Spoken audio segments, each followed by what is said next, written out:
Iglesia Bautista Misionera del Talar le invita a escuchar el siguiente mensaje que edificará su fe.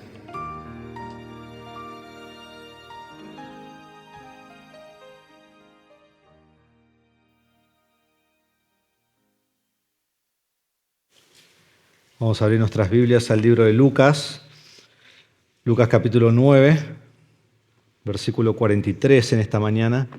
No escucho ninguna Biblia abriéndose, porque ya saben, ¿no? Ya las abrieron, ya están ahí, ya están en Lucas. Excelente. Así vamos a estar por los próximos años. En Lucas 9:43 vamos a leer. Quedamos por la mitad del 43 la semana pasada, pero vamos a comenzar ahí de nuevo y vamos a leer 43 al 45. Dice así: y todos estaban admirados de la grandeza de Dios, mientras todos se maravillaban de todas las cosas que hacía. Jesús dijo a sus discípulos: hagan que estas palabras penetren en sus oídos, porque el Hijo del Hombre va a ser entregado en manos de los hombres. Pero ellos no entendían estas palabras y les estaban veladas para que no las comprendieran, y temían preguntar a Jesús acerca de ellas. En el libro de Job, nosotros somos presentados a un hombre que lo tiene todo. Lo tiene todo. Dios bendijo a Job grandemente y Dios lo bendijo con familia. Job nos dice que tenía 7 hijos y 3 hijas. Job tenía grandes riquezas. Él tenía 7,000 ovejas, 3,000 camellos, 500 juntas de bueyes, 500 asnas y un montón de siervos. Un hombre que tenía gran fama, un hombre que tenía gran honra. Y Job 1:3 dice que tenía más fama y más honra que cualquier hombre del Oriente. Era un hombre grande, famoso, que tenía todo. Y Dios se lo quitó. Le quitó todo. Nos dice en Job 1 que murieron sus 10 hijos. Nos dice también en Job 1 que le robaron todos los bueyes y las asnas. Le robaron los camellos, un fuego vino del cielo y consumió todas sus ovejas. Y en todos los casos que perdía cada cosa, también mataban o morían por alguna fuerza natural los siervos. Y Job lo perdió todo lo que tenía. No solo eso, pero luego pierde su salud. Y después de eso pierde su apoyo de su esposa, su apoyo de sus amigos. Y el más grande de todos, nos dice Job 19:9, llega a ser despreciado. Despreciado. Y Job tuvo que aprender que aún en el sufrimiento, él debía confiar en el Señor. Y aún cuando no entendió por qué Dios decidió quitarle todo, porque el libro queda en claro que nosotros sabemos por qué, pero Job no sabe por qué. Él tuvo que tener fe en Dios. Y el texto nos dice acerca de Job, que en Job 2:10, que en todo esto Job no pecó con sus labios. Cuando nosotros llegamos aquí a Lucas capítulo 9, versículos 43 al 45, vemos algo que es sorprendente, porque el plan de Dios parece no tener sentido. La multitud hemos visto que está adorando a Cristo. Todos están alabando a Cristo, todos están glorificando a Cristo. La multitud está lista para que Cristo establezca su reino sobre la tierra. Y los discípulos están ansiosamente esperando que Jesús diga: este es el momento, el reino ha llegado. Ya vieron su gloria sobre el monte, vieron su gloria al bajar del monte, y lo único lógico que puede pasar es que ya llegue su reino. Pero de manera totalmente inesperada nos encontramos con versículos 44 y 45 y vemos un plan de Dios que es incomprensible. Y Jesús le dice: no, escuchen, yo voy a morir, yo voy a ser entregado en manos de los hombres. Y aunque no pueden creerlo, Jesús les dice: hagan que estas palabras penetren sus oídos.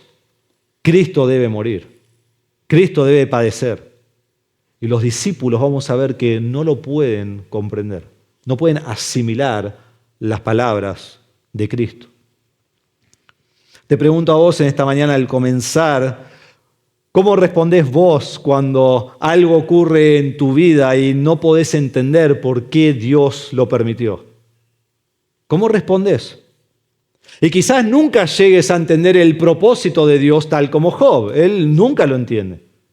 O quizás lo entiendas más adelante, como los discípulos, que vamos a ver que Jesús le va a abrir la mente para que entiendan lo que Él está enseñándoles. Pero, ¿cómo respondes al plan divino de Dios? ¿Cómo respondes al plan completo de Dios, al plan soberano de Dios, donde Él hace como Él quiere, según su propósito? Aún si a vos te ha sido velado en tu mente y entendimiento, ¿por qué Dios hace lo que hace? ¿Confías en Él, aun cuando no entendés su propósito? Y Jesús dice acá que estas palabras penetren en sus oídos, que confíen en Él aun cuando no entienden por qué Él está haciendo lo que hace. Y eso es lo que vamos a ver en esta mañana, el plan divino. Y el plan divino que nos da aquí Dios es que el Hijo del Hombre será entregado en manos de los hombres. Y vamos a ver 3 puntos en esta mañana. El primero se encuentra en versículo 43 y es la maravilla del pueblo. La maravilla del pueblo. Volvemos un poquito a lo que vimos la semana pasada. Decía el 43, y todos estaban admirados de la grandeza de Dios. Aquí se marca el final de todo el ministerio de Galilea ante el pueblo. No están en Galilea aquí, pero es el final de todo este ministerio. Luego de esto vamos a ver algo muy íntimo con los discípulos y luego de eso, versículo 51, comienza su camino a Jerusalén, su camino a la muerte. Entonces este es el final del ministerio en toda la zona del norte, en toda la zona de Galilea, y finaliza con Cristo brillando en toda su gloria ante Pedro, Jacobo y Juan, baja del monte y ahora refleja toda su gloria ante toda la multitud. Y las multitudes están admiradas, están sorprendidas de lo que Cristo está haciendo. Primero nos dice ahí en versículo 43 que todos estaban admirados. Esto es toda la multitud, todas las personas. Toda persona que vio el ministerio de Jesús están admirados. Y es lo que dice, todos estaban admirados, todos estaban maravillados, todos estaban sin respuesta, sin encontrar lógica a lo que estaba pasando. Entonces como que la gente estaba pensando, la gente estaba meditando, ¿qué es esto? No lo entiendo, ¿cómo puede ser? Y no podían comprender la magnitud de lo que estaban viendo con sus ojos. Era demasiado. Iba más allá del razonamiento, iba más allá del pensamiento humano y los dejó asombrados al punto que están sobreabrumados. No lo pueden comprender. Ellos no logran darle sentido a lo que está pasando. Y versículo 43 nos dice de qué están admirados, que lo vimos la semana pasada, y todos estaban admirados de la grandeza de Dios, de la majestad de Dios. Podríamos decir de la gloriosa majestad de Dios, de Cristo, en el Monte Santo. Ellos vieron la gloria de Dios, ellos vieron la grandeza de Dios, vieron la majestad de Dios y están admirados. Entonces, versículo 43 continúa, así tenés un título entre medio, pero continúa, ¿sí? Dice así, mientras todos se maravillaban de todas las cosas que hacía. Y otra vez, miren esto, versículo 43 al principio, todos estaban admirados. Y ahora 43 continúa y dice, mientras todos se maravillaban, mientras todos se llenaban de asombro. Usa otra palabra que no es admirar, sino maravillarse. Esto es ser llevado a un ámbito que va más allá de la explicación humana. Es algo inescrutable, insondable. Esto no tiene explicación. Nadie podía explicar lo que Jesús estaba haciendo. Inmediatamente antes había echado fuera un demonio que ni los discípulos podían echar afuera y ha mostrado toda su autoridad y todo su poder de manera inexplicable y vemos la majestad y la gloria de Dios obrando en todo su ministerio.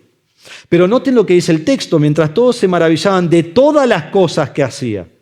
Esta frase no solo tiene referencia a lo que ocurre justo antes, donde echa fuera un demonio, sino que ¿de qué está hablando? De todo lo que hacía. Este es todo el ministerio de Jesús. Todo lo que hemos visto hasta este punto. porque vemos que aquí termina el ministerio de Jesús y ellos quedan mirando como espantados, maravillados de todo lo que Jesús hacía, toda su obra. Y este ministerio finaliza y la gente está maravillada, la gente está asombrada, la gente está alabando a Cristo, la gente está adorando a Cristo y están en una sensación de éxtasis por todo lo que Jesús está haciendo. Ahora, ¿por qué estaban tan maravillados? ¿Qué los llevó a este lugar de que no haya una explicación humana? Bueno, fue por la grandeza de su ministerio. Entonces volvamos un poquito y recordemos todo el ministerio que Jesús nos ha, o que Lucas nos ha mostrado de Jesús, que hemos visto en un par de años ya. Su ministerio comenzó en capítulo 4, versículo 14, y cuando comienza el ministerio de Jesús en Galilea, nos dice que su ministerio fue en el poder del Espíritu Santo. Entonces, todo lo que Jesús hace es en el poder de la tercera persona de la Trinidad, el Espíritu Santo. El Espíritu Santo está obrando por medio de Cristo. Fue un ministerio de sanidad. El ministerio de Jesús fue de sanidad. En Lucas 4, 38 y 39 nos dice que quitó la fiebre de la suegra de Pedro. En 4:40 y 6:18 nos dice que sanó a todos de diversas enfermedades. En 5:17 al 26 hay un paralítico que obviamente no puede caminar y Jesús lo sana. Y Jesús lo hace caminar y se levanta y se va. En capítulo 6, versículo 6, restaura a un hombre que tiene la mano seca. En capítulo 7, 1 al 10, sana a la distancia con tan solo hablar, sana al esclavo del gentil, el centurión gentil, que está, el texto nos dice, a punto de morir. Nos dice que Jesús resucitó al hijo único de la viuda, resucitó a la hija única de Jairo. Y si queremos un resumen de todo el ministerio de sanidad de Jesús, lo vemos en capítulo 7, versículo 22. Ahí manda un mensaje a Juan el Bautista y dice, vayan y cuenten a Juan lo que han visto y oído. Los ciegos reciben la vista, los cojos andan, los leprosos quedan limpios y los sordos oyen, los muertos son resucitados y a los pobres se les anuncia el Evangelio. Aquí lo tenemos en un versículo. ¿Vos querés saber cómo era el ministerio de Jesús de sanidad? Ahí está. Toda persona que tenía enfermedad, toda persona que estaba mal con algún defecto, Cristo lo sanó. Su ministerio fue un ministerio de sanidad. Segundo, su ministerio fue un ministerio de echar fuera demonios. Echar fuera demonios. En capítulo 4, versículos 33 al 35, echa fuera un demonio de un hombre en la sinagoga de Capernaum. En capítulo 8, versículo 2, nos dice que echó fuera 7 demonios de María Magdalena. En 8, 26 al 39 nos dice que echó fuera el demonio del hombre gadareno. En 9:37 a 43, que es lo que vimos la semana pasada, nos dice que echó fuera el demonio, reprendió el demonio de este joven, el hijo de este hombre que vino a él, que era epiléptico. Y en 4:41, si miran allí, 4:41 también nos da un resumen de lo que Jesús hacía. Dice que venían todos los enfermos a él y luego dice también de muchos salían demonios gritando, tú eres el Hijo de Dios, pero reprendiéndolos no les permitía hablar. Miren 6:18, nos dice que venía gente de todos lados, de todos los pueblos, para oír a Jesús y ser sanados en sus enfermedades. Y al final dice, y los que eran atormentados por espíritus inmundos eran curados. Entonces su ministerio fue un ministerio de sanidad, su ministerio fue un ministerio de echar fuera demonios, su ministerio también fue un ministerio de limpiar a los inmundos. Y esto es distinto de sanar, aunque incluía sanar.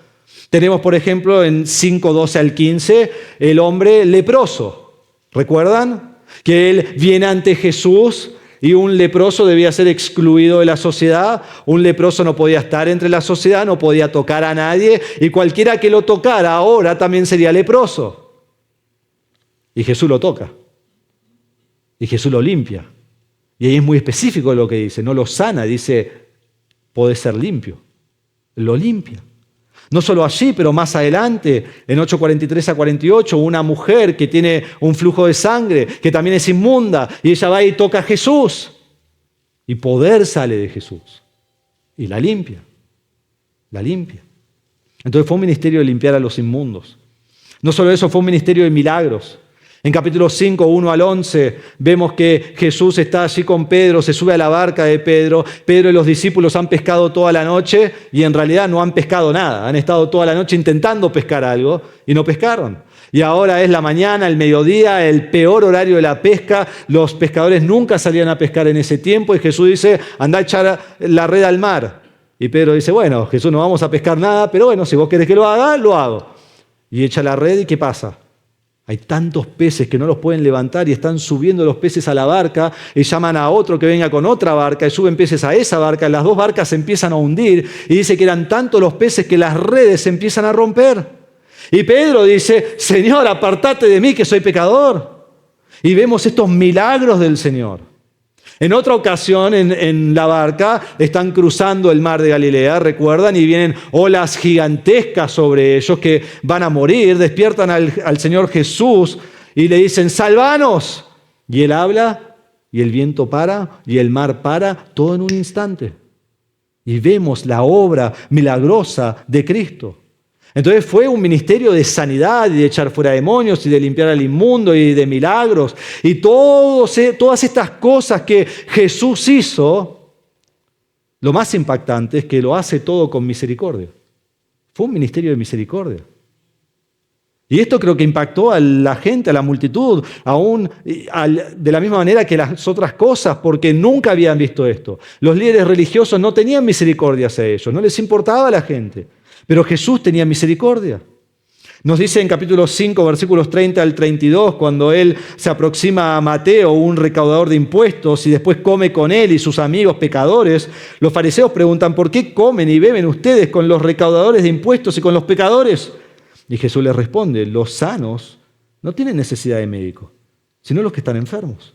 No he venido a llamar a justos, sino a pecadores al arrepentimiento. ¿Qué está diciendo? No viene a llamar al que se cree justo en su propia opinión. No viene a llamar al que cree que solo en sus obras puede llegar al cielo. No, viene a llamar a los que se dan cuenta que son pecadores y se arrepienten. Y a esos viene a buscar. Ya hice referencia a capítulo 7, versículos 1 al 10, pero lo menciono de nuevo porque vemos que Jesús tiene misericordia no solo de su pueblo Israel, pero aquí tiene misericordia del esclavo, de un gentil. Tiene misericordia de los gentiles.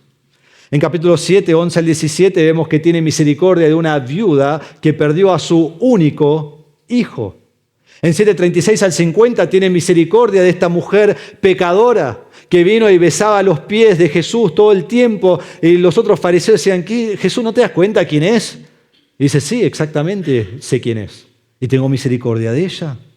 Tiene misericordia de Jairo al resucitar a su única hija. Y mientras está en camino a resucitar a ella, sana a esta mujer que tiene el flujo de sangre. Entonces muestra misericordia en los dos lugares. Tiene misericordia del pueblo. Recuerdan, el pueblo estaba con él, lo seguía a él, no tenían nada de qué comer. Y los discípulos dicen, bueno, mandalos a comer, a que busquen algo. Y Jesús dice, no, yo les voy a dar de comer. Y tiene misericordia de miles y miles de personas que lo seguían por sus razones egoístas. Y vemos que Jesús vez tras vez exhibe su misericordia. Aún lo que vimos la semana pasada, que tiene misericordia sobre este hombre, que su hijo único está en una situación horrible, sufriendo. Y Jesús tiene misericordia de él. Entonces fue un ministerio de misericordia. Pero sobre todas las cosas, el ministerio de Jesús en Galilea fue un ministerio de enseñanza y de la proclamación del Evangelio de Cristo. En Lucas 4:18, Él está en Nazaret y nos dice ahí su propósito. Dice, el Espíritu del Señor está sobre mí porque me ha ungido para anunciar el Evangelio a los pobres.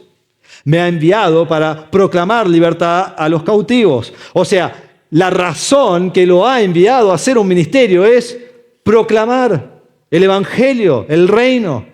Y cuando lo querían tener ahí en Capernaum y que no vaya a ningún otro lado, nos dice el versículo 43, pero Él les dijo, también a las otras ciudades debo anunciar las buenas nuevas del reino de Dios, porque para esto yo he sido enviado.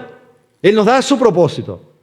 No vino para sanar, no vino para hacer milagros. Hizo todo eso, pero eso afirmaba su ministerio de enseñanza del Evangelio, la proclamación del Evangelio. Y la gente se maravillaba de lo que le enseñaba. Déjenme darles uno más. En capítulo 8, versículo 1, Dice, poco después Jesús comenzó a recorrer las ciudades y aldeas proclamando y anunciando las buenas nuevas del reino. Esto es lo que él hacía. De sinagoga en sinagoga iba enseñando y después de ciudad en ciudad y aldea en aldea, proclamando el evangelio. ¿Y cómo respondía la gente a la proclamación de Jesús? Bueno, en Mateo 7, después del Sermón del Monte, dice, cuando Jesús terminó estas palabras, las multitudes se admiraban de su enseñanza porque les enseñaba como uno que tiene autoridad y no como sus escribas. Entonces vemos que la gente estaba admirada de su enseñanza. Nunca habían escuchado a alguien como él. Jamás alguien había abierto la Escritura en la manera que él lo hizo y con la misericordia que lo hizo. Miren Lucas 4:22. Cuando está en Nazaret, dice, todos hablaban bien de él y se maravillaban de las palabras llenas de gracia que salían de su boca. Miren versículo 32. Todos se admiraban de su enseñanza porque su mensaje era con autoridad. Miren versículo 36, todos se quedaron asombrados y discutían entre sí, ¿qué mensaje es este? Estaban perplejos. Nadie nunca ha enseñado como Jesús. No lo podían creer. Pero lo hermoso de Lucas es que no solo nos dice que él enseñaba de manera maravillosa, pero después en versículos 20 al 49 de capítulo 6 tenemos la enseñanza más extensa en el ministerio de Galilea. ¿Qué es lo que Jesús enseñaba? Bueno, en versículos 20 al 26, humildad. Dice, tienen que ser pobres en espíritu. Y el pobre en espíritu, ese es el que hereda el reino de Dios. Está diciendo, te tenés que humillar, tenés que darte cuenta que no sos nada. Tenés que darte cuenta que no podés alcanzar a Dios, no podés llegar a Dios por tu propia cuenta. Y al humillarte ante Dios, en versículo 21, dice que tenés que tener hambre de Dios. Y Mateo nos clarifica, y también es hambre por la justicia de Dios, por la rectitud de Dios. Entonces me humillo y creo en Cristo, sabiendo que no soy nada en mí mismo, y al creer en Cristo ahora tengo hambre por la rectitud de Dios. Y esa hambre hoy en día te lleva a leer la palabra de Dios para saber lo que Dios quiere de ti. Y tienen hambre de Cristo. Y después dice en versículo 22, bienaventurado el que ustedes cuando los hombres los aborrecen y se apartan de sí, los colman de insultos y desechan su nombre como malo por causa del Hijo del Hombre. O sea, y después no solo bienaventurado de ser pobre en espíritu, tener esta hambre del Señor y de llorar, sino que dice, cuando hagan todo esto los van a perseguir. Los van a perseguir y los van a insultar y los van a odiar. Y en versículo 23 dice, alégrense en ese día y salten de gozo. Parece algo ridículo, pero esa fue la enseñanza de Jesús. Humildad por creer en Cristo, rechazo y regocíjate, porque eso es lo que el Señor demanda.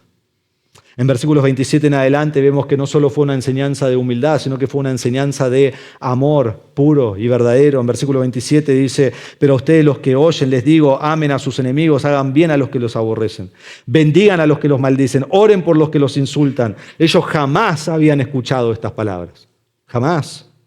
En versículo 35 dice, antes bien amen a sus enemigos, hagan bien y presten no esperando nada a cambio y su recompensa será grande y serán hijos del Altísimo porque Él es bondadoso para con los ingratos y perversos. Sean ustedes misericordiosos así como su Padre es misericordioso.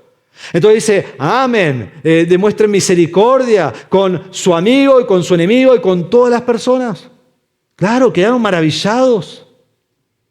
Y nos dice en versículo 46 lo que deben hacer, porque es una exhortación a oír la palabra de Dios y luego hacer la palabra de Dios.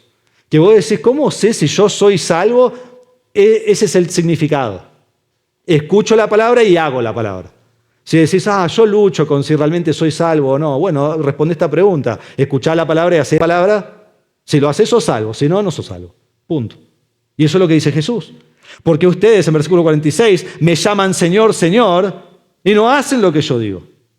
Entonces dice, todo el que viene a mí y oye mis palabras y las pone en práctica, le mostraré quién es semejante. Es el que construye sobre la roca. Y cuando viene ese juicio final, la casa permanece edificada. Pero el que, versículo 49, el que ha oído y no ha hecho nada, este es el que edifica sobre la arena o sobre la tierra. Y cuando viene la tormenta, cae y el juicio es terrible. Entonces Jesús enseñó y enseñó y enseñó y la gente se acumulaba para oírlo. Se agolpaban para oír a Jesús. Lo apretaban a Jesús, lo rodeaban a Jesús, estaban encima de él porque querían escuchar lo que él estaba diciendo.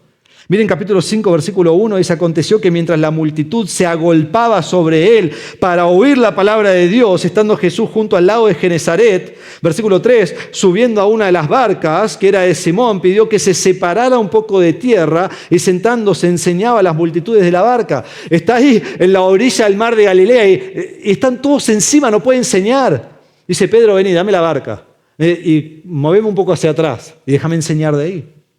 Porque la gente estaba encima. ¿Por qué? Versículo 1 dice: porque querían oír las palabras de Jesús. Versículo 15: su fama se difundía cada vez más y grandes multitudes se congregaban para oír a Jesús.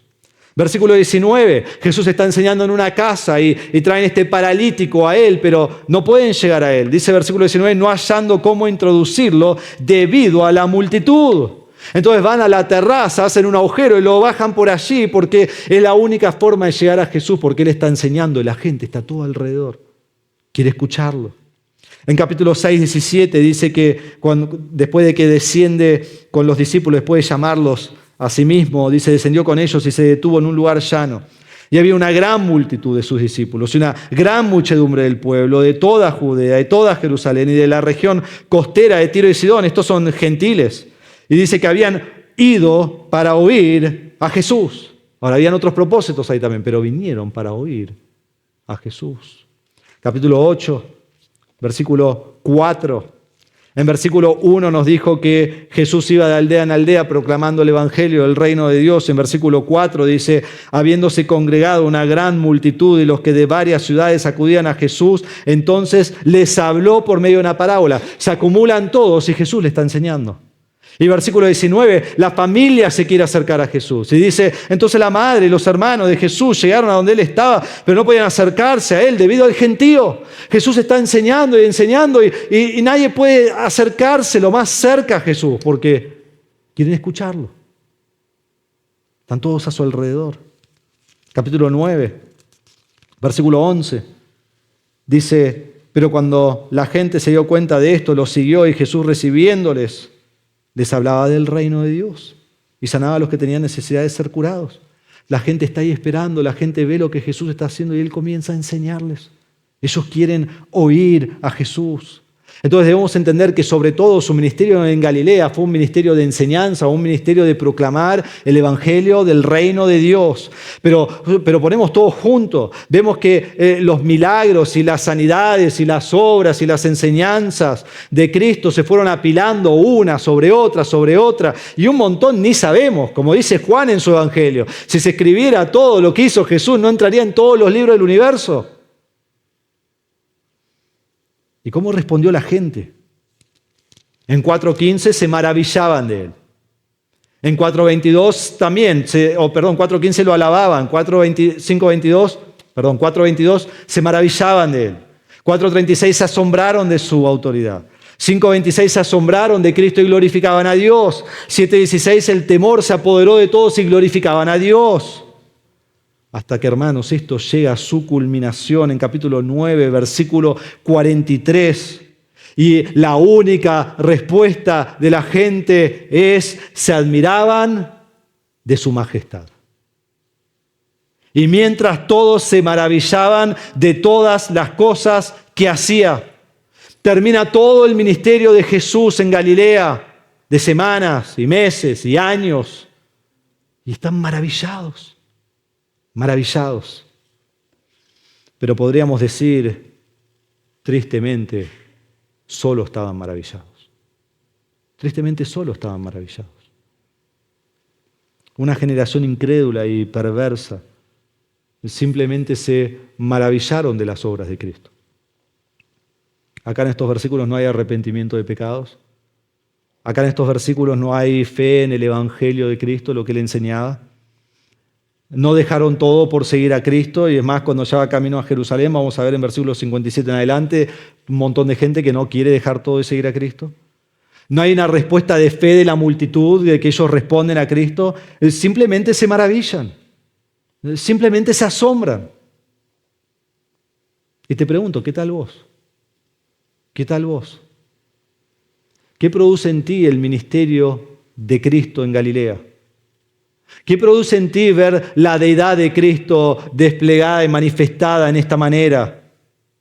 ¿Qué produce en ti ver a Dios mismo en la carne actuando con misericordia, tanto aquí y más adelante, para ser tu Salvador? ¿Te maravillas de Él? Bueno, pero ¿creerás en Él? ¿Pondrás tu fe en Él? Y al creer en Él, ¿vivirás por Él? Porque eso es la fe. El Padre dijo a Él, oigan. El Hijo dijo, el que me oye a mí y hace lo que digo, ese es mi hijo, ese es mi discípulo.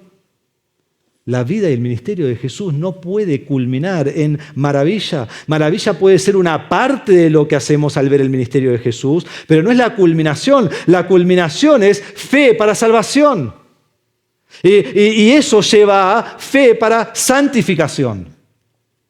La culminación del ministerio de Jesús es una vida cambiada, una vida transformada, donde dejo todo y sigo a Cristo, donde me niego a mí mismo, tomo mi cruz y le sigo. Pero tanto en ese tiempo como hoy en día, a veces escuchamos la palabra y algunos dicen, ¡ay, qué lindo lo que el Señor dice! Eso es tan hermoso, tan hermoso. ¡Qué linda la palabra de hoy! Fue linda, me habló a mi corazón. ¡Qué maravilloso el Señor! Y termina ahí. Todo eso puede ser verdad, pero no puede terminar ahí. No puede terminar ahí. La palabra tiene que ir más profundo. Debo oír y hacer. Debo escuchar y obedecer. Debo examinar mi vida y practicar lo que aprendo. Entonces, ¿qué impacto tiene la vida y el ministerio de Cristo en tu vida? En tu vida. La multitud se maravillaba, los discípulos se maravillaron y ya vamos a ver que los discípulos tampoco entendían nada. Ahora van a escuchar lo que Jesús les dice y después van a empezar a discutir sobre quién es el mayor en el reino. No entendieron nada. Entonces dice así, allí de nuevo, mientras todos se maravillaban de todas las cosas que hacía, Jesús dijo a sus discípulos. Ahora, en versículo 43 al principio nos está diciendo que están admirados. El énfasis de versículo 43 en la segunda parte es que mientras todo esto estaba pasando, mientras están maravillando el pueblo y los discípulos, vemos que Jesús les habla. Ahora, es muy interesante cuando nosotros comenzamos a comparar esto con Mateo y Marcos, y siempre es bueno al leer los evangelios comparar con los otros evangelios y lo que está pasando allí, vemos que Lucas combina 3 eventos en una sola escena. ¿Sí? Porque en realidad estos son 3 eventos diferentes. Porque acá en Lucas pareciera que versículos 37 al 50 es toda una cosa que está pasando. Porque dice que él echa fuera a este demonio y después todos se maravillan y mientras se maravillan pasa esto y Jesús les habla y después en respuesta a eso comienza una discusión y parece que todo ocurre al mismo tiempo. Pero después leemos Mateo y Marcos y Mateo y Marcos nos dan el contexto para mostrar que no es así. Para entender que versículos 44 y 45 son después, vemos que en Mateo 17, 22 y 23 dice que Jesús le dijo que iba a ser entregado en las manos de los hombres cuando pasaban por Galilea. O sea, esto ocurrió, vuelven a alguna casa donde estaban, le preguntan por qué no pudimos echar fuera el demonio, por qué no tuvieron fe, pasa otro día, están caminando por Galilea y Jesús le dice, yo voy a ser entregado. Y después, en Marcos 9, 33 nos dice que lo que ocurre acá, en Lucas 46, de esta discusión entre ellos sobre quién era el mayor, ocurrió más adelante también, camino a Galilea. Entonces, todos estos eventos son separados. Y a Mateo y Marcos le importa mucho la cronología, dónde están, qué está pasando, y eso es lindo para nosotros porque podemos ver qué sucedió, cómo sucedió. Y yo lo pensaba en esta manera y lo comparo así. Mateo y Marcos lo enseñan o lo escriben en esta manera, como, ¿viste esos cañones viejos que usaban antes que hayamos nacido, ¿sí? Hace mucho tiempo, en las guerras? Y cargaban todo ese cañón, ponían lo que había que poner, lo preparaban todo, apuntaban, disparaban, y después ¿qué tenían que hacer? Volver, cargar todo de nuevo, apuntar de nuevo, disparar, y es como que Mateo y Marcos hacen eso, de a poco, uno a la vez. ¿Entendé esto? ¿Lo entendiste? ¿Mataste a toda esa gente? Bien, ahora de nuevo, ¿entendé esto? ¿Sí?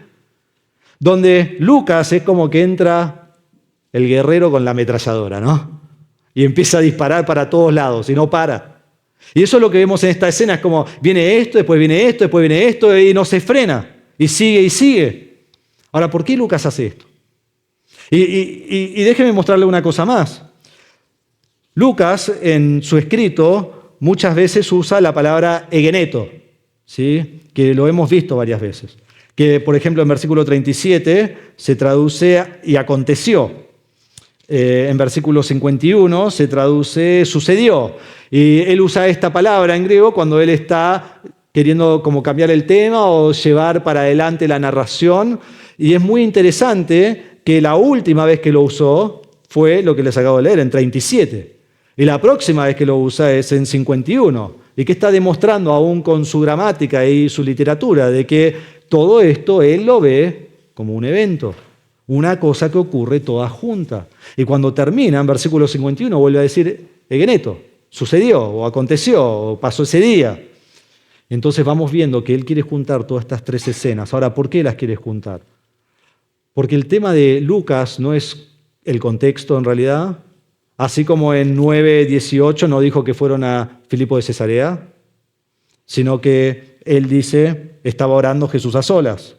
Entonces el tema de él no es la cronología. Lo que él quiere demostrar es algo teológico. Entonces establece la majestad de Cristo sobre el monte, establece la majestad de Cristo al bajar del monte. Los discípulos han experimentado la gloria de Dios, el pueblo ha experimentado la gloria de Dios. Están todos listos, todos preparados. Es el momento de coronar a Cristo, es el único paso lógico. Es ahora coronar a Cristo, el Rey. Este es el momento. Y la gente está expectante y maravillada. Y los discípulos están expectantes y maravillados. Y todos están completamente asombrados de Cristo. Y va a establecer su reino. Es el momento. Y dice, mientras todos se maravillaban, Jesús dijo a sus discípulos. Mientras veían toda su gloria, Jesús le va a decir, ¿vieron todo eso? Eso es bueno porque muestra que yo soy Dios. Pero no se enfoquen en eso. No se enfoquen en eso. No es el momento de la gloria. No es el momento del reino. Y es más, el asombro y la alabanza del pueblo va a ser temporal. Parece que lo aman, parece que lo adoran, parece que lo alaban, pero es temporal. En tan solo unos meses ese pueblo le dará la espalda. En tan solo unos meses lo rechazarán y demandarán gritando que lo crucifiquen. Entonces vemos este contraste de versículos 43 a versículo 44 de la maravilla del pueblo a la traición del pueblo, porque vemos que lo van a entregar. Entonces pasamos de la maravilla al sacrificio de Jesús, el sacrificio de Jesús.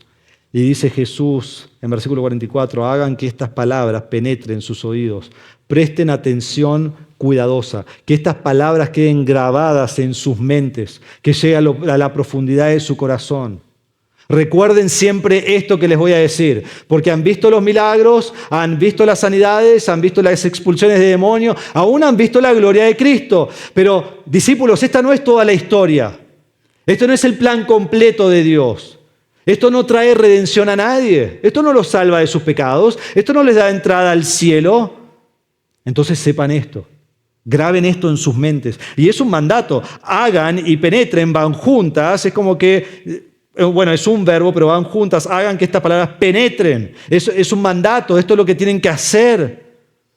Jesús no le dice, qué bueno que se maravillen. Sigan maravillándose. No. Jesús le dice, no se pierdan el punto principal. Retengan estas palabras. ¿Qué son las palabras? Porque el Hijo del Hombre va a ser entregado en manos de los hombres. El Hijo del Hombre va a morir. Y el Hijo del Hombre en el texto está puesto en la posición enfática.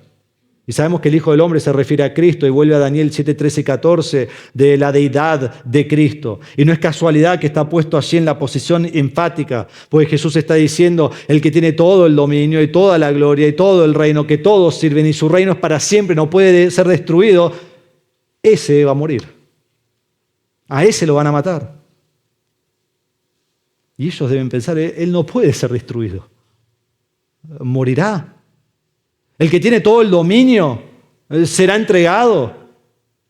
Y Jesús les viene hablando de esto hace rato ya, porque en 9:22 recuerdan que les dijo, voy a padecer, voy a ser rechazado, voy a morir y voy a resucitar. Y no pudieron entenderlo. Y Pedro en Mateo nos dice que lo lleva aparte, le dice, no, Jesús, esto nunca te pase a vos, Dios nunca lo permite, no puede pasar. Y termina esa escena y van a la transfiguración y se aparecen Moisés y Elías. ¿Y qué hablan Moisés y Elías con Jesús? De su éxodo, de su partida, de su muerte y resurrección. Y habla de lo mismo. Y allí nos va dando más información. Allí nos dice que va a morir en Jerusalén. Porque Jesús no había dicho eso antes. Entonces primero Jesús habla de su muerte, que todavía no dijo cómo va a morir. Y ahora habla de que va a morir en Jerusalén. Y aquí en versículo 44 nos da más información todavía. Acá nos dice cómo ocurrirá, no cómo va a morir, pero cómo va a ser llevado a la muerte. Dice que el Hijo del Hombre va a ser entregado en manos de los hombres. Nos dice en manos de quién va a morir. Y es interesante cómo Cristo les va dando información de a poco para que la puedan ir asimilando. Todavía ni siquiera les dice que va a morir crucificado. Eso lo vamos a ver más adelante en capítulo 18. Porque ellos necesitan de a poco procesar lo que está pasando. Ahora están aprendiendo que va a ser entregado en manos de los hombres. Y pensaba, qué hermoso que es como Dios actúa, ¿no? Y cómo Él es con nosotros aún hoy. Porque a veces uno llega a conocer a Cristo como Señor y dice, quiero saber todo. Tengo que saber todo. Y aprende y dice, eso no lo sabía y esto no lo sé. ¿Y qué es lo que no sé? Quiero saber todo ya. Y Dios dice, no, aprende esto. Y lo vas asimilando, ¿no? Y después aprendes esto y lo vas asimilando, y aprendes esto y lo vas asimilando. ¿Y sabes lo que vas a llegar a entender? Más sabes lo que no sabes. ¿Entendés lo que digo? Más aprendés de Dios, más te das cuenta que no sabes nada. El que dice que sabe todo no sabe nada. Y más estudias, más ves la profundidad de Cristo y más vas aprendiendo de Él. Pero lo que quiero mostrar aquí es que Dios lentamente, de a poco, nos va dando para que vayamos aprendiendo de a poco, porque sabe que no podemos tener todo en un momento, es demasiado.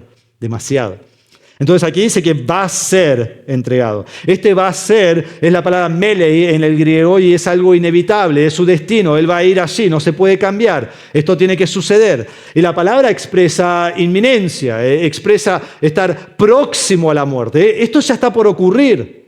Y en versículo 51 van a hacer su camino a Jerusalén y ocurrirá en Jerusalén, esto es pronto.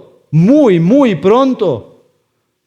Y ellos algo entendieron porque en Mateo 17:23 dice que se entristecieron mucho. Entonces entienden que Jesús va a morir y que va a ser pronto. Y Jesús le dice que estas palabras penetren su mente. Pronto voy a morir. Y lo que dice aquí es que va a ser entregado en manos de los hombres. Esta palabra entregado es que Él va a ser traicionado. Él va a ser puesto en las manos de los hombres. Entonces la gran pregunta aquí cuando miramos en este pasaje es, ¿quién entregó a Jesús a la muerte? ¿Quién entregó a Jesús a la muerte? Bueno, lo más obvio es que Judas lo entregó a la muerte, ¿no?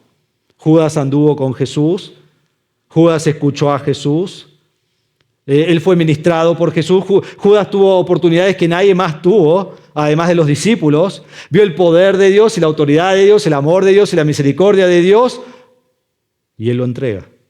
Miren Lucas 22, conmigo, Lucas 22, versículo 1.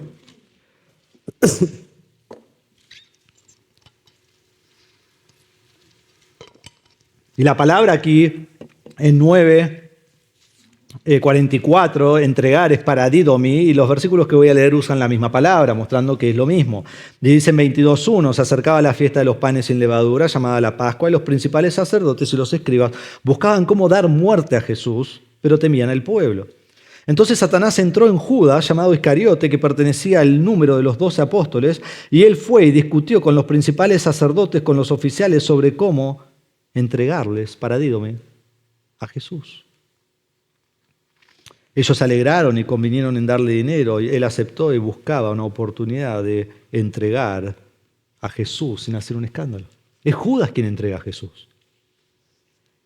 Y Lucas 22:22 dice Jesús, porque en verdad el Hijo del Hombre va según se ha determinado, pero hay juicio de aquel hombre por quien él es entregado, hablando de Judas.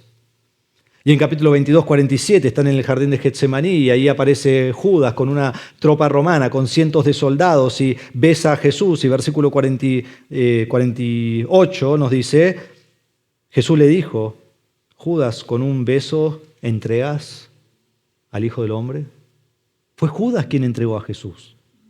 Pero muy interesantemente, Judas entrega a Jesús a los principales sacerdotes. Y después los principales sacerdotes, ¿sabes qué hacen? Escuchen con atención la misma palabra, Marcos 15:1. Muy de mañana los principales sacerdotes prepararon enseguida una reunión con los ancianos, los escribas y todo el concilio, y atando a Jesús lo llevaron y lo entregaron a Pilato. Ahora los líderes religiosos entregan a Jesús a la muerte por entregarlo a Pilato. Y tienen que convencer a Pilato de que lo mate. Y traen muchos testigos falsos para convencerlo. Y Pilato hace todo lo posible para soltar a Jesús. Porque Pilato sabe que Jesús es inocente y Pilato no quiere tener la sangre de Jesús en sus manos. Entonces dice, no, lo voy a soltar. Pero la presión fue tanta contra Pilato que él lo tuvo que matar. Y nos dice Lucas 23, si están allí todavía vamos a Lucas 23, versículo 20, dice, Pilato queriendo soltar a Jesús les volvió a hablar, pero ellos continuaban gritando, crucifícalo, crucifícalo. Y él les dijo por tercera vez, ¿por qué? ¿Qué mal ha hecho este? No he hallado en él ningún delito digno de muerte, por tanto lo castigaré y lo soltaré. Pero ellos insistían, pidiendo a grandes voces que fuera crucificado, y sus voces comenzaron a predominar. Entonces Pilato decidió que se les concediera su demanda y soltó al que ellos pedían, al que había sido echado en la cárcel por insurrección y homicidio, pero entregó, paradídome, a Jesús. ¿A quién lo entregó? ¿Qué dice el texto? A la voluntad de ellos. Pilato lo entrega a la gente. No solo eso, Mateo 27:26 dice, entonces le soltó a Barrabás y después de hacer azotar a Jesús lo entregó para que fuera crucificado. Pilato lo entrega a la crucifixión. Lo entrega a los soldados para que ellos lo maten. Entonces, ¿por quién fue entregado Cristo? ¿Por quién? ¿Quién es responsable de matar a Cristo? ¿Judas? ¿Los líderes religiosos? El pueblo, y todo eso lo podemos resumir en una palabra, judíos. Los judíos son responsables por matar a Jesús. Pero no solo ellos, Pilato, Herodes, los soldados, los gentiles. Todos los hombres son responsables por haber asesinado a Jesús. Y en realidad Cristo va porque va a morir por mis pecados. Yo soy responsable por matar a Jesús. Y es entregado en una cadena de manos impías, de hombres que aborrecen a Cristo hasta que llega a la cruz. Y debemos entender que esta fue su voluntad, esta fue su elección, esta fue su decisión, fue la decisión de los hombres. Ellos son responsables por su pecado y su determinación de entregar y matar a Jesús. Nadie más es responsable, ellos son responsables. Cada uno es responsable por su propia acción pecaminosa. Nadie obligó a estos hombres a matar a Jesús. Nadie les torció el brazo y dijo, no, Dios dijo que tenés que matarlo. No, ellos se entregan a Jesús, ellos deciden hacerlo y ellos lo clavan y lo matan. Hechos 2:23, la segunda parte, nos dice así. Si lo puedo encontrar, lo tengo escrito acá. Dice Pedro, ustedes lo clavaron en una cruz por manos de impíos y lo mataron. Hechos 3:13, el Dios de Abraham, de Isaac y de Jacob, el Dios de nuestros padres, ha glorificado a su siervo Jesús, al que ustedes entregaron y repudiaron en presencia de Pilato. ¿Qué está diciendo Pedro? Ustedes lo mataron. Ustedes son responsables por haberlos matado. Y como dijo Jesús en Lucas 22:22, que dice el Hijo del Hombre va según se ha determinado, o sea, según Dios lo ha determinado, pero hay de aquel por quien es entregado, juicio sobre él es culpable. Y habrá juicio por esa persona en lo que hace. Pero en todo esto hay una verdad mucho más profunda, hay una verdad mucho más importante que debemos entender. Dios el Padre entregó a Jesús. Dios el Padre entregó a Jesús. Dios el Padre entregó a Jesús a la muerte. Y aquí es donde vemos la voluntad soberana de Dios, donde Él hace todo lo que Él quiere, como quiere, nada puede estorbar su plan, y la responsabilidad del hombre, donde Él actúa como Él quiere, con libre albedrío, y las dos cosas funcionan al mismo tiempo. Y vos decís, ¿y eso cómo funciona? Y yo te digo, no tengo idea. Pero no importa, es lo que la Biblia enseña. Cristo no muere en la cruz porque los hombres decidieron matarlo. Cristo no muere en la cruz porque Dios no lo pudo impedir. Cristo muere en la cruz porque el Padre así lo dispuso. Y hermanos, así es siempre la obra de Dios. Dios hace todo lo que quiere, como Él quiere, según lo ha determinado, pero el hombre es responsable por todas sus acciones ante Dios. Entonces, por ejemplo, en Daniel 4:35 nos dice que Dios actúa conforme a su voluntad y nada puede detener su mano. En Isaías 46 nos dice, acuérdense de las cosas anteriores ya pasadas, porque yo soy Dios y no hay otro, yo soy Dios y no hay ninguno como yo, que declaro el fin desde el principio. Y desde la antigüedad lo que no ha sido hecho, yo digo, mi propósito será establecido y todo lo que quiero realizaré. Y no solo en todas las cosas, sino también en la salvación. En Efesios 1:4 nos dice, porque Dios nos escogió en Él antes de la fundación del mundo para que fuéramos santos y sin mancha delante de Él. Segunda Tesalonicenses 2:13 dice, pero nosotros siempre tenemos que dar gracias a Dios por ustedes, hermanos amados por el Señor, porque Dios los ha escogido desde el principio para salvación. Entonces, Dios es el que escoge para salvación y solo los que Dios escoge serán salvos. ¿Y cómo escoge? Efesios 1 nos dice, según el puro afecto de su voluntad. No miró hacia adelante a ver si vos ibas a ser bueno, porque sabés que hubiera encontrado maldad, alguien impío. Dios escoge según su voluntad. Esa es la soberanía de Dios en la salvación. Del otro lado y al mismo tiempo está la responsabilidad del hombre. ¿Qué nos enseña la Biblia en cuanto a vos y a mí? Juan 3:18. Dice, el que cree en Él no es condenado, pero el que no cree ya ha sido condenado. ¿Por qué? ¿Porque Dios no lo escogió? No. Dice en Juan 3:18, porque no ha creído en el nombre del unigénito Hijo de Dios. Es responsable por rechazar a Cristo.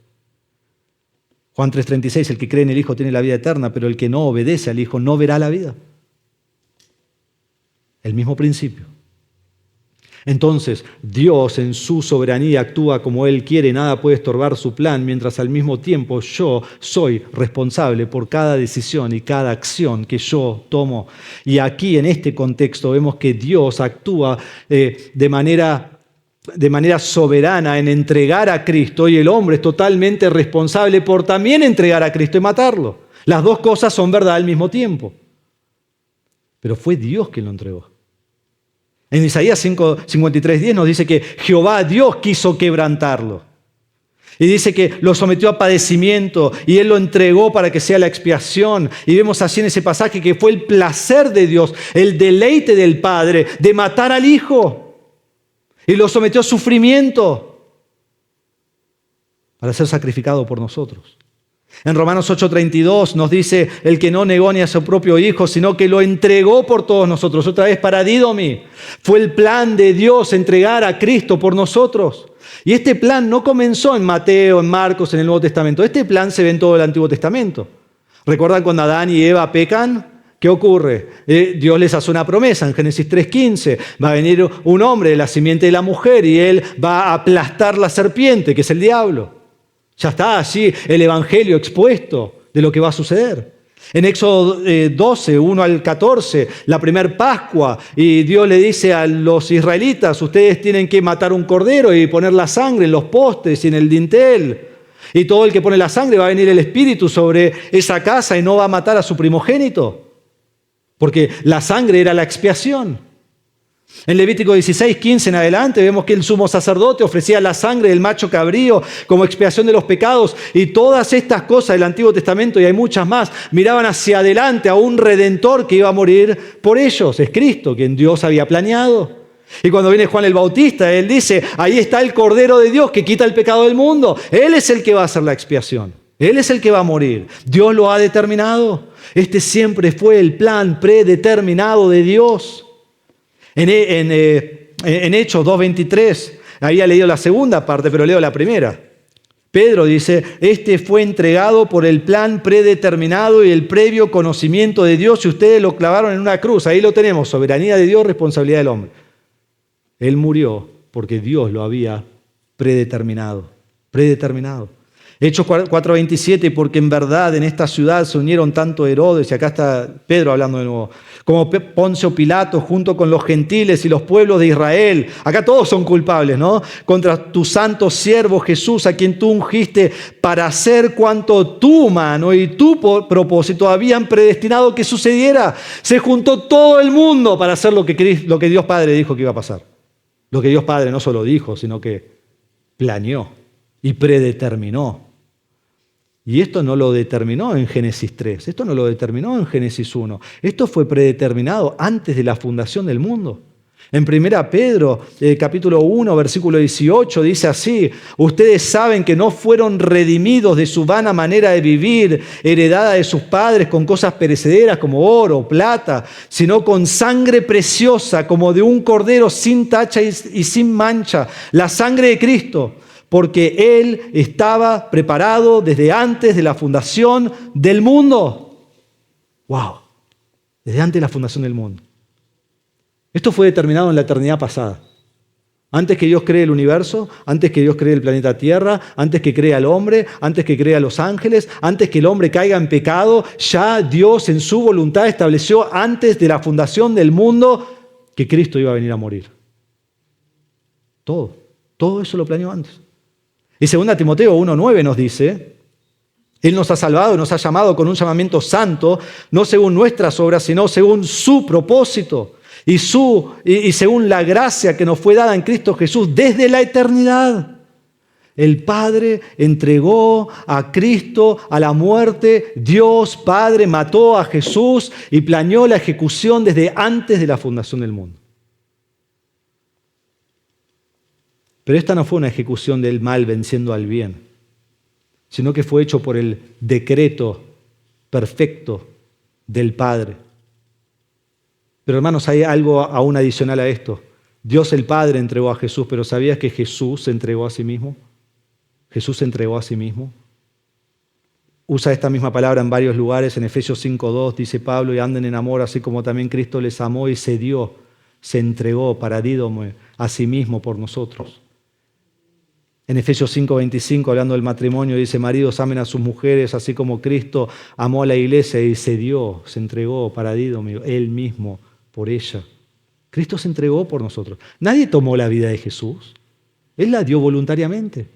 Y es más, en la cruz tardaban horas y días en morir. A los ladrones le quiebran las piernas para que no puedan respirar y se mueran asfixiados, pero Jesús no. Jesús dice: Padre, terminé lo que tenía que hacer, y muere. Él muere cuando Él quiere. ¿Por qué? ¿Por qué el Padre determinaría esto? ¿Por qué Cristo iría a la muerte? ¿Por qué Cristo se entregaría a sí mismo? Hermanos, esto es increíble. Lo hace para salvarnos de nuestros pecados. Lo hace para perdonarnos, proveernos el perdón de pecados.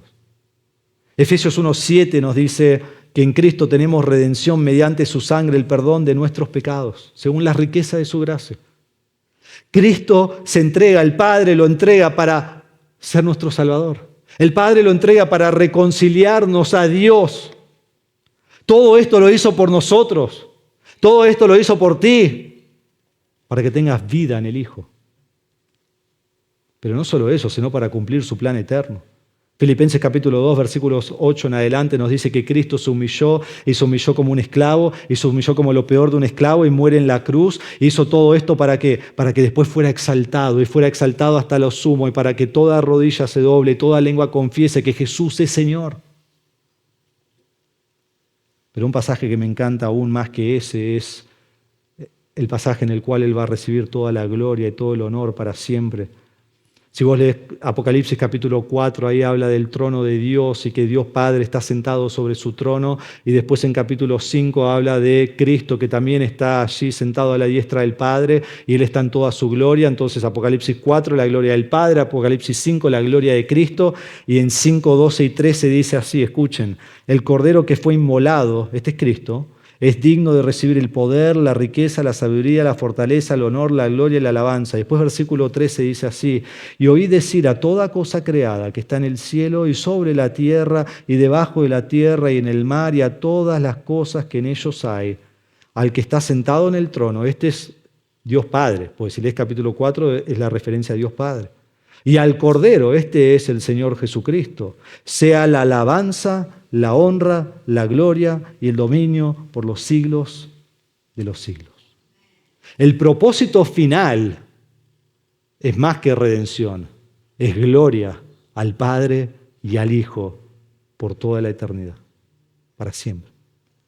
Dios determinó desde antes de la fundación del mundo que Cristo sería entregado en manos de los hombres. Ahora, los discípulos ya sabían que Él moriría, pero ahora esto es nuevo. Va a ser entregado en manos de los hombres para morir. Y no sabían todo lo que sabemos que hablamos recién, porque todo esto lo van a escribir ellos más adelante. Pero damos gracias que nosotros con la revelación completa podemos ver todo lo que esto significa. Y ellos saben que será entregado y ellos saben que será muy pronto. Y por eso Mateo dice que ellos están muy tristes. Pero vemos su respuesta aquí en versículo 45, rápidamente. Dice, pero ellos no entendían estas palabras y les estaban veladas para que no las comprendieran y temían preguntar a Jesús acerca de ellas. ¿Esto fue demasiado para ellos? No lo podían entender, no lo podían comprender, no lo podían asimilar. Y la idea son todos verbos imperfectos, que la idea da continuidad. Entonces quisieron entenderlo, lucharon para entenderlo, pasaron semanas, pasaron meses, querían poder captar todo lo que estaba diciendo, pero no podían, no podían entender este plan de Dios. Entendían lo que decía, entendían las palabras, por eso se pusieron tristes, pero no podían comprender este plan, porque para ellos era imposible. Aún si hablas con un judío hoy, dicen, no creo en Cristo porque es imposible que el Mesías muera. Para ellos el Mesías era rey, el Mesías venía en su gloria, el Mesías establecía su reino, el Mesías no moría. Entonces no lo podían captar. ¿Cómo podría ser el plan de Dios que su escogido muera? No, Él es el rey, Él es el Hijo del Hombre, que viene a establecer su reino para siempre. Entonces no tenían la habilidad de tomar todas las piezas del rompecabezas y armar el plan de Dios, no lo podían hacer. Pero quedó grabado en sus mentes. Porque Jesús dice que esto penetre tu mente y ahora ellos por días y semanas y meses están tratando de entenderlo y no pueden. Está en su mente, no sale de su mente, pero no lo pueden captar. ¿Por qué? ¿Por qué no lo entendieron? Dice, y les estaban veladas para que no las comprendieran. ¿Por qué no las pudieron entender? Porque Dios no les dejó entenderlas. Dios les veló la mente para que no lo pudieran captar. No les permitió comprender sus palabras de esta muerte. Y en verdad yo creo que el Señor les mostró tierna compasión porque ellos no estaban listos para entenderlas. Ellos no estaban listos para comprender estas palabras, no las podían tolerar, no las podían sobrellevar. Y el Señor sabía que los devastaría por completo si entendieran todo esto. Entonces se los vela. El tiempo que entendieran no era el correcto, tenían que esperar. Y sabes que a veces no es hasta que después de que pase tiempo Dios te abre la mente para que entiendas lo que Él está haciendo. Los discípulos necesitaban más tiempo. Y lo que necesitaban hacer durante ese tiempo es confiar en Dios, en su soberanía absoluta, mientras que no entendían por qué estaba haciendo lo que estaba haciendo. Pero Cristo sabía la exactitud del plan de Dios. Cristo sabía que Dios estaba en control. Cristo sabía que su plan era perfecto y soberano. Y los discípulos solo tenían que confiar en eso, aún sin entender. ¿Y qué tal vos? ¿Qué tal nosotros? Porque esta es la definición exacta de la fe, confiar en Dios aun cuando no entiendo su plan, aun cuando no entiendo su guía, aun cuando no entiendo su camino, aunque no entiendo el porqué de Dios, por qué hace tal cosa. La fe es que yo confío en Él igual, aun cuando no entiendo. Entonces, ¿cómo es tu fe en el Señor? ¿Cómo respondés vos al Señor cuando ocurren cosas que no sabes el porqué? Y decir, si tan solo pudiera saber por qué, entonces confiaría. No, ahí es cuando la confianza se hace vista. Es exactamente en ese momento que debes confiar en el Señor, cuando no sabes por qué obra en cierta manera. Me encantaría mirar y leer todo Hebreos 11 porque es exactamente lo que vemos acerca de la fe, pero menciono 2 versículos nada más. Hebreos 11:7 dice, por la fe Noé, siendo advertido por Dios acerca de cosas que aún no se veían, con temor reverente preparó un arca para la salvación de su casa. Eso es fe. 120 años construyó el arca por algo que no se veía, nunca había llovido. El próximo versículo, por la fe Abraham, al ser llamado, obedeció saliendo para un lugar que había de recibir como herencia y salió sin saber a dónde iba. O sea, él ni sabe a dónde va, Dios lo va guiando y él obedece. Y así todos estos hombres en ese capítulo de la fe. Porque la fe es confiar en Dios aun cuando no sé su plan. Entonces, hermano, confía en Él. Confía en Él, aún si no te ha revelado el porqué que hace lo que hace en su perfecta voluntad. Y dale gracias que en su misericordia Él te está reteniendo cosas porque vos no lo podés soportar. No podés entender todo el plan de Dios. Y nos dice último el texto, y temían preguntar a Jesús acerca de aquellas cosas. Recuerdan que en el mismo capítulo anteriormente, Pedro lleva a Jesús aparte, ¿no? Jesús dice, voy a morir, y Pedro lo lleva aparte. Jesús, eso no te va a pasar, eso nunca te acontezca. Y Jesús, ¿qué le dice? Apártate de mí, Satanás. Y ahora llegamos al versículo 45 y no, ni voy a preguntar. Me acuerdo de lo que le dijo a Pedro, no voy a preguntar. Temían preguntar.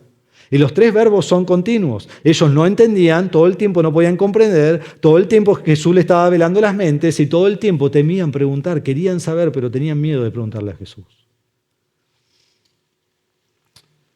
Entonces, al ver este pasaje, al ver versículos 43, 44 y 45, vemos que Cristo sería entregado en manos de los hombres para hacer el sacrificio por nuestros pecados. Como vemos acá, es una verdad que los discípulos no podían entender. Ellos esperaban un rey, un conquistador, esperaban un reino, y Dios les dice, crean en mis palabras, aun si todavía no las entienden. Entonces vemos dos aplicaciones en este texto. Primero, si no conoces al Señor, no conoces a Cristo, estás rumbo al infierno, estás rumbo al castigo eterno, estás rumbo a una separación de Dios para siempre. Y por este texto y por lo que hemos visto, te ruego, cree en Él. Cree en Él. Él ha muerto por tus pecados. Él ha dado su vida en la cruz. Él se entregó a sí mismo para que vos tengas la salvación. Murió y resucitó. Ha sido entregado en manos de impíos, de malvados, de incrédulos para que lo maten. Pero Dios lo entregó y lo entregó por ti, para que vos tengas la salvación. Fue su plan perfecto desde antes de la creación del mundo, antes de la fundación del mundo. Entonces te ruego, arrepentite y cree en Cristo. Solo Él te puede dar salvación. Segundo, si conoces al Señor, tomemos el refrán de Cristo, que estas palabras penetren a nuestros oídos. Que estas palabras penetren en nuestros oídos. Confía en Dios aun cuando no podés entender sus propósitos.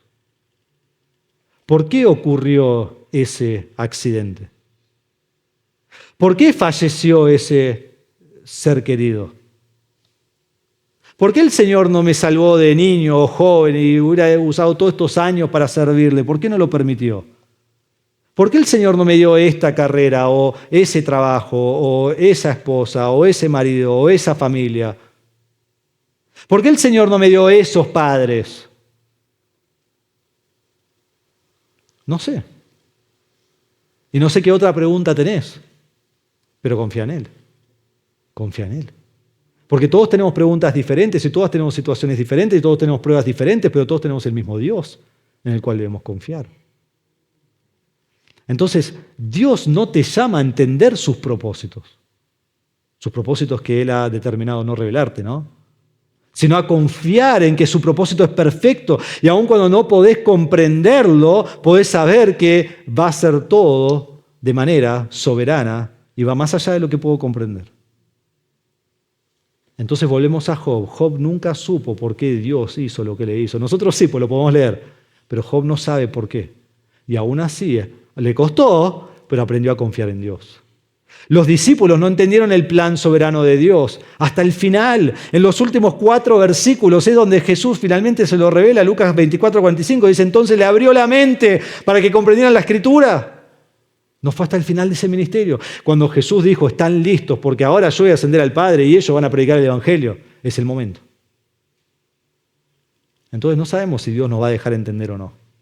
Pero aunque hoy no entiendas el plan de Dios y quizás nunca entiendas el plan de Dios que te ha escondido, confía en Él, porque su voluntad es siempre perfecta y su voluntad no falla. Oremos. Padre, damos gracias por este pasaje que nos has dado en esta mañana. Damos gracias al pensar en esta verdad de que Cristo fue a la cruz por nosotros. El hombre, el mundo, aborrecible y pecador, mató al único hombre justo que tocó esta tierra y vivió perfectamente toda su vida y cumplió toda la ley. Lo mataron, porque lo aborrecían. Lo entregaron a la muerte de la cruz, humillante, sufriente, para eliminarlo. Sin darse cuenta que En realidad, tú, Padre, lo enviaste así. Tú lo determinaste así. Tú lo decidiste desde antes de la fundación del mundo. Y Cristo se entregó a sí mismo y dijo, yo voy voluntariamente, aunque cueste el dolor, aunque tome todos los pecados en un momento sobre mi cuerpo, aunque la ira del Padre está sobre el Hijo dijo, yo voy voluntariamente, y el Hijo muere cuando Él entrega su Espíritu. Todo esto para traernos la salvación y todo esto para que por los siglos de los siglos podamos adorar y dar gloria al Señor. Qué pasaje impactante, y te pido, Padre, que podamos comprender estas verdades y podamos vivir nuestra vida a la luz de que todo esto es, en fin, para la salvación de los hombres, para dar gloria al Padre y al Hijo. Y Padre, te pido por el principio que aprendemos aquí también de confiar en ti. Los discípulos no tenían toda la información que nosotros tenemos hoy de la palabra revelada. Tenían que confiar en Cristo aún sin entender todo lo que era el plan soberano de Dios. Y tantas veces eso pasa en nuestra vida. Y aunque decimos que confiamos en Dios, decidimos no confiar en Dios porque no nos dio todas las respuestas que nosotros queríamos. Entonces, Padre, yo no sé la situación de cada hermano y a dónde los lleva esta pregunta, pero te ruego, Señor, que confíen en ti, sabiendo que tú eres soberano sobre cada aspecto de su vida y que tú obras tu plan perfecto en el aspecto de cada uno de nuestras vidas, y que confiemos en ti. Te doy gracias, Señor, por tu palabra en esta mañana, en el nombre de Jesús. Amén.